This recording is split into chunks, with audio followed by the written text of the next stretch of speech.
में जाना, देवराज ब्राह्मण के प्राण बेलपत्री के पेड़ के नीचे छूट रहे हैं, प्राण छूटे देवराज के और शंकर भगवान उसको नंदी पर बिठा कर लेकर जा रहे हैं। जरा विचार करना, दिन भर चोरी करता था, दिन भर कपट करता था, दिन भर बेईमानी करता था, दिन भर प्रपंच करता था, दिन भर गलत काम करता था, उसके बाद भी उसके प्राण लेने के लिए कोई दूसरा नहीं आया। मेरा देव अधिदेव महादेव आया, नंदी पर बिठाया और लेकर चल। देवराज के मन में यह बात खल गई। देवराज ने पूछ लिया, मैं पापी हूं, मैंने चोरी करी है, मैंने लोगों का धन चुराया, उनकी आंख में आंसू आए, मेरे कारण किसी का दिल दुखा है, मेरे कारण किसी का हृदय दुखा है।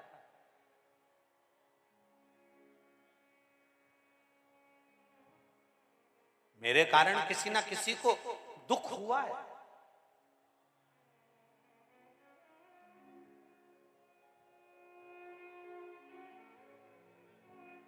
मेरे कारण किसी ना किसी को तकलीफ हुई है।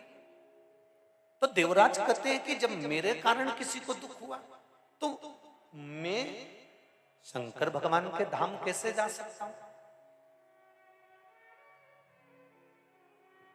अरे भाई, जो जीते जी भगवान के मंदिर चले जाता है, जो जीते जी शिवालय चले जाता है, जो जीते जी शंकर भगवान के मंदिर में चले जाता है, जब तक भगवान के पट खुले हैं आप शंकर के मंदिर जाते रहो।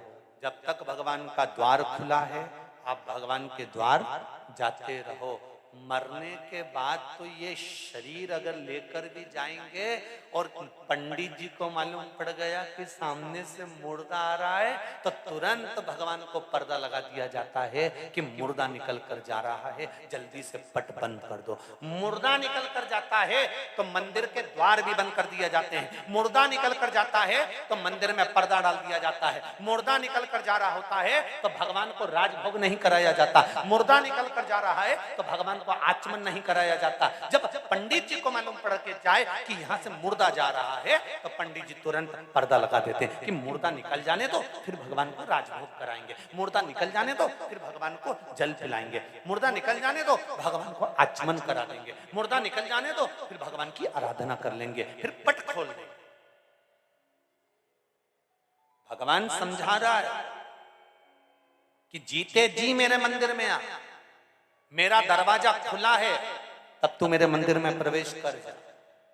अगर पृथ्वी पर रहकर मेरा दरवाजा खुला हुआ है और तू मेरे मंदिर में नहीं आ सकता, तो तेरे मरने के बाद जब तू बैकुंठ में जाएगा और दरवाजा बजाएगा, दरवाजा खोलो, मैंने पृथ्वी पे जाके खूब पुण्य करा, मैं पृथ्वी पर जन्म लिया था, मैं तो खुद इंदौर में ही रहता था।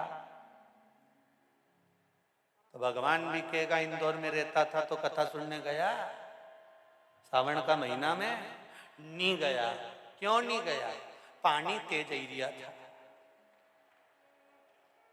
अच्छा, तो भगवान ने कहा मैंने शरीर मिट्टी का बनाया था कि पानी की बूंद डाले और तू गलीज जाए? नहीं। तो फिर क्यों नहीं गया?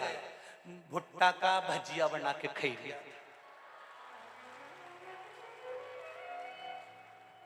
भगवान भी बोले ले जाओ इसको नरक में, इसको भुट्टा का भजिया बहुत पसंद है तो इसका ही भजिया बना तेल में तल तल।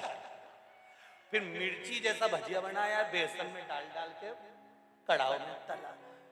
2 क्षण निकालकर भगवान की कथा में नहीं गया, 2 क्षण निकालकर भगवान के मंदिर नहीं गया। सारी दुनिया के लोग एक लोटा पानी चढ़ाने शंकर के मंदिर जाते रहे, ये दुकान पर बैठा बैठा हंसता रहा, इनको ढोंग समझता रहा, प्रपंच समझता रहा, इनको देख देख कर हंसता रहा। अरे ये तो सब पागल हो गए रे सियोर वाला के चक्कर में, वो तो पगला मिला और इनको भी पगली बना दिया।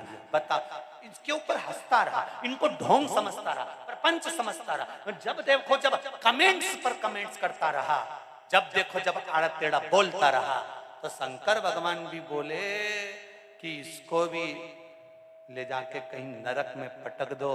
तो नंदी ने जाकर शंकर भगवान से कहा कि वो दुकान पे बैठकर कमेंट्स करता था, दुकान पर बैठकर अपशब्द बोलता था, जो भी जल चढ़ाने जाए उसको आड़ा टेढ़ा बोलता था, उसको नरक पटका जा रहा है। शंकर भगवान तुरंत बैकुंठ में जाते हैं, भगवान विष्णु से कहते हैं इसको नरक क्यों पटक रहे हो? तो कहा दुकान पे बैठकर आड़ी टेढ़ी बात बोलता था, कोई जल चढ़ाने जाए तो उसको गालियां दे, कोई जरा सा पूजन करे तो उसको अपशब्द बोले, तो इसको नरक क्यों पटक रहे हो? इसको नरक मत पटको, क्योंकि जब वो जल चढ़ाने जा रही थी उसके जल के लोटे पर इसकी दृष्टि पड़ गई थी, तो इसकी तरफ से भी जल चढ़ गया था। इस पापी का भी उद्धार उसने कर दिया।